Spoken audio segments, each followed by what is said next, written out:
একটা বিষয় যে সরকার এখন বলে দিচ্ছে যে বিরোধী দল কিভাবে কথা বলবে, কিভাবে বিরোধিতা করবে এবং বিরোধী দলের পতনও হয়ে যাবে, এরকম কথা মাননীয় স্পিকার সংসদে আমাদের শুনতে হচ্ছে।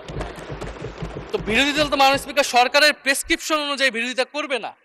সরকারের শিখিয়ে দেওয়ার প্রয়োজন নাই কিভাবে কথা বলবে, কিভাবে বিরোধিতা করবে। বিরোধী দল বিরোধিতা করবে, সমালোচনা করবে, জনগণ এটা ঠিক করবে বিরোধী দলকে কতটুকু সমর্থন দিবে কি দিবে না। এবং বিরোধী দলের রাজনীতি মাননীয় স্পিকার বিএনপি করেছে, আমরা দেখেছি, তখন ছোট ছিলাম। মাননীয় স্পিকার, আমি যখন ইন্টারমিডিয়েটে পড়ি, খালেদা জিয়া তখন গ্রেফতার হন এবং তার পরের দিন আমার বাবা রাজনৈতিক মামলায় গ্রেফতার হন। আমার মা আমাকে নিয়ে থানায়, কোর্টে কোর্টে এবং কারাগারে কারাগারে আমি আমার মায়ের সাথে ঘুরেছি মাননীয় স্পিকার।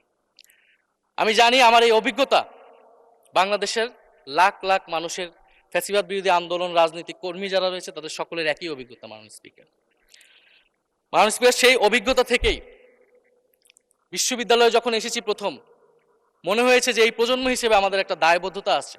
আমার সামনে একজন স্বৈর শাসক থাকবে, বাংলাদেশের একজন ছাত্র হিসেবে আমি এটা মেনে নিতে পারিনি মাননীয় স্পিকার প্রথম বর্ষ থেকে।